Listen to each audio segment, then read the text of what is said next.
لله رب العالمين أشهد أن لا إله إلا الله وحده لا شريك له وأشهد أن سيدنا ومولانا محمدا عبده ورسوله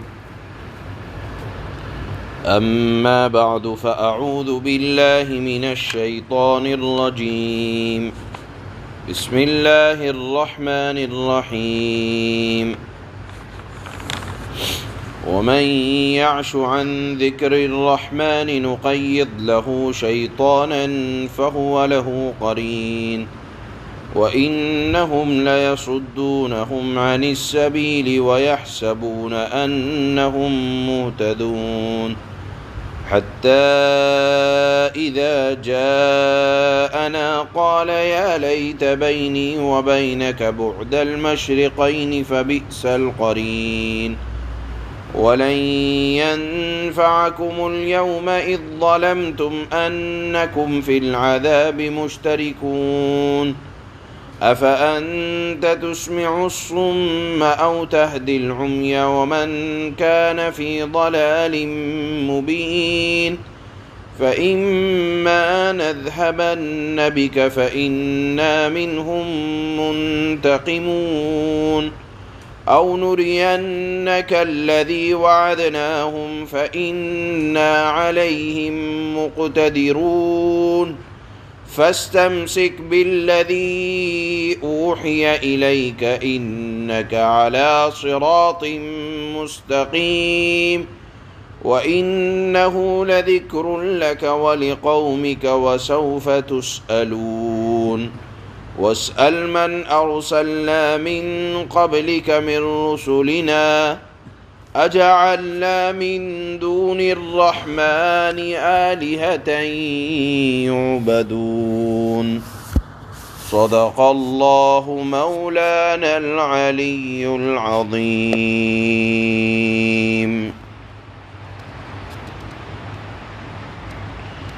کل کی آخر کی آیت میں اللہ نے یہ ارشاد فرمایا تھا کہ مال دولت کی حقیقت کو سمجھو، یہ کوئی اگر سب کو سب کچھ مل بھی جائے تو سب سے بڑی خرابی یہ ہے کہ دنیا کی ہر نعمت کے اندر زوال ہے۔ اللہ نے فرمایا کہ اگر اللہ چاہتا تو ان کافروں کے گھروں کو تم دیکھتے کہ سونے اور چاندی کے بن جاتے، چھتیں چاندی کی بن جاتی، لیکن لوگوں کے مال و دولت کی حقیقت کو نہ سمجھنے کی وجہ سے اور یہ سمجھنے کی وجہ سے کہ مال و دولت اللہ کی طرف سے ایک آزمائش اور امتحان ہے، اس کو نہ سمجھنے کی وجہ سے کہیں ایسا نہ ہوتا کہ اہل ایمان یہ سمجھتے کہ کفر کر لو تو مال و دولت بہت مل جائے گا، اس حقیقت کو نہ سمجھنے کی وجہ سے لوگ کفر میں بڑھ جاتے، اس لیے اللہ نے ایسا نہ کیا۔ اللہ نے ارشاد فرمایا کہ یہ نعمتیں ایسی نہیں ہیں کہ جس سے آپ اندازہ لگائیں کہ جس کے پاس یہ نعمتیں زیادتی کے ساتھ ہیں تو وہ اللہ کا محبوب بھی ہے۔ اللہ نے ارشاد فرمایا کہ یہ تمام چیزیں تو استعمال کرنے کے لیے ہے، ساز و سامان کے درجے میں ہیں، آپ استعمال کریں اور رب کا شکر ادا کریں اور مقصد زندگی آخرت کو بنائیں، جہاں راحت بھی دائمی، آرام بھی ہمیشہ کا اور راحت بھی ایسی کہ ختم ہونے والی نہیں ہے، اور یہ ملے گا ان لوگوں کو جو پرہیزگاری کی زندگی گزارتے ہیں۔ یہ مضمون کل کی آیات کے خلاصے میں بیان ہوا۔ آج کی آیات میں اللہ پاک ارشاد فرماتے ہیں کہ دنیا ہی کو سب کچھ اپنا مقصد سمجھ لیں اور اس کے پیچھے پڑ جانا اور آخرت کی طرف سے اندھے بہرے بن جانا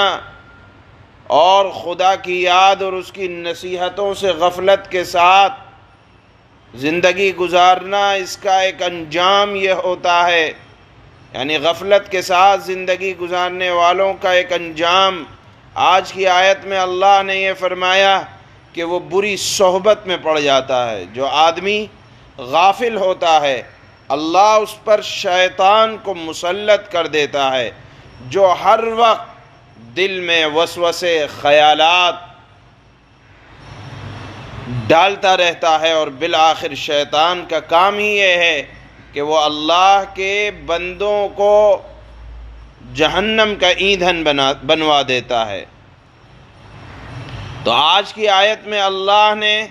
غافل لوگوں کے بارے میں بیان فرمایا کہ غلط صحبت میں پڑ جاتے ہیں، لہذا انسان اپنی روش کو درست کرنے کے لیے سب سے پہلے اپنے پاس سے غفلت کو دور کرے، اور یہ دور کرے کہ بالآخر جب اللہ نے سانسیں دی ہیں تو وہ سانسیں واپس بھی لے گا، زندگی دی ہے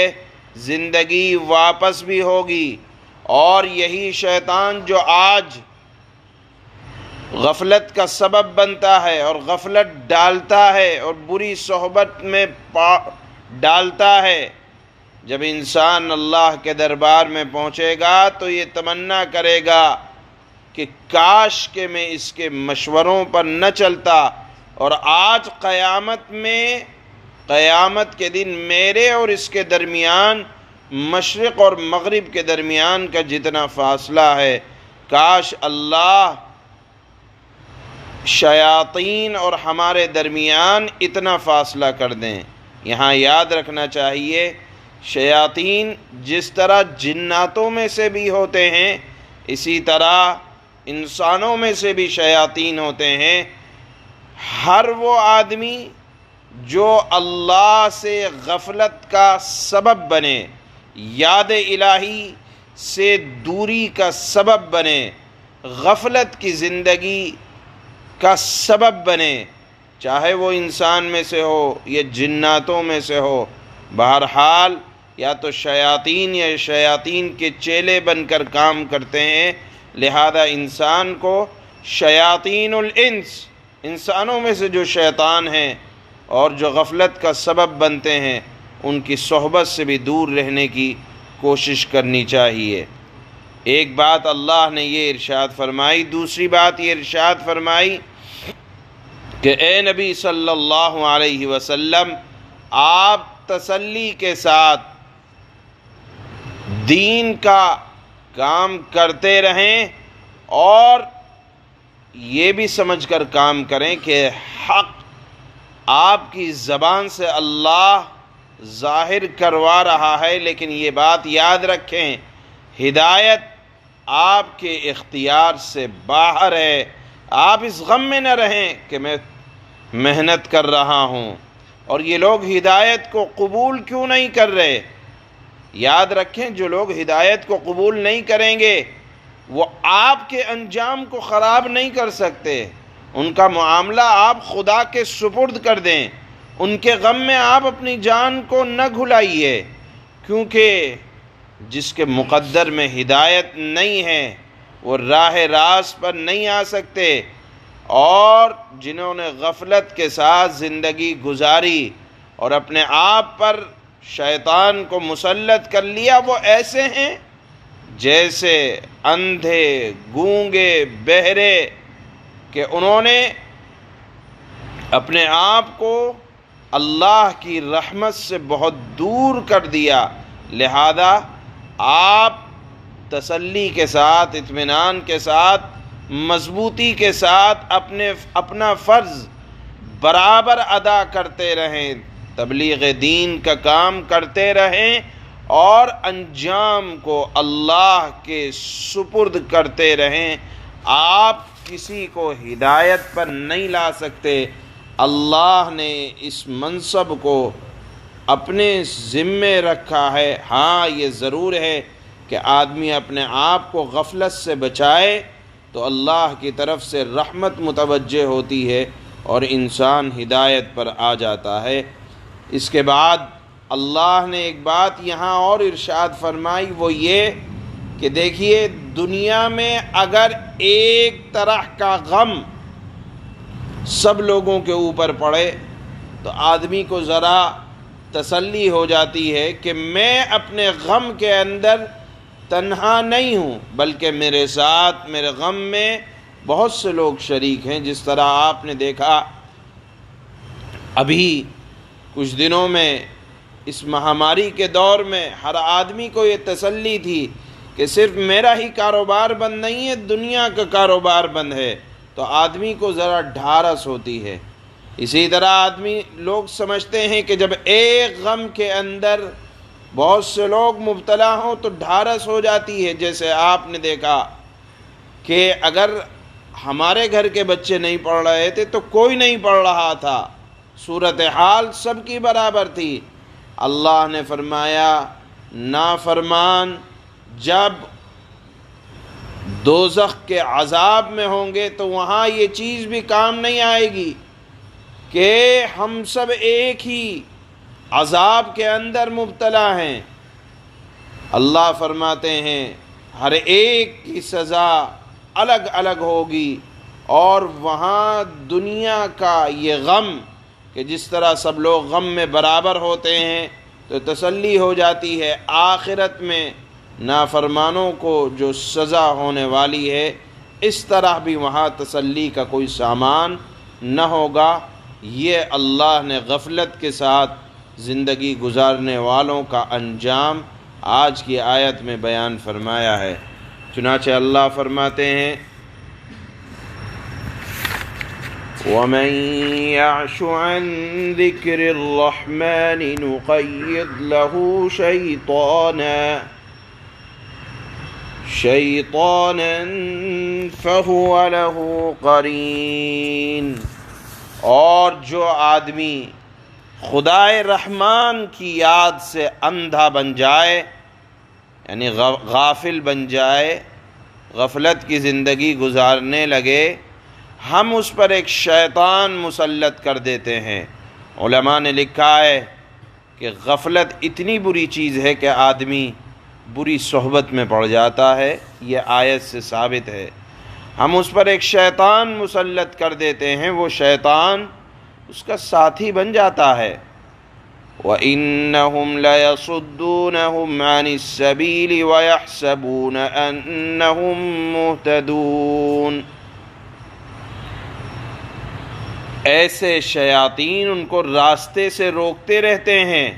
اور وہ سمجھتے ہیں، یعنی غافل آدمی سمجھتا ہے کہ ہم ٹھیک راستے پر ہیں۔ اسی لیے علماء نے لکھا ہے کہ آدمی اپنے آپ کو ہر وقت کسی نہ کسی کام میں مصروف رکھے،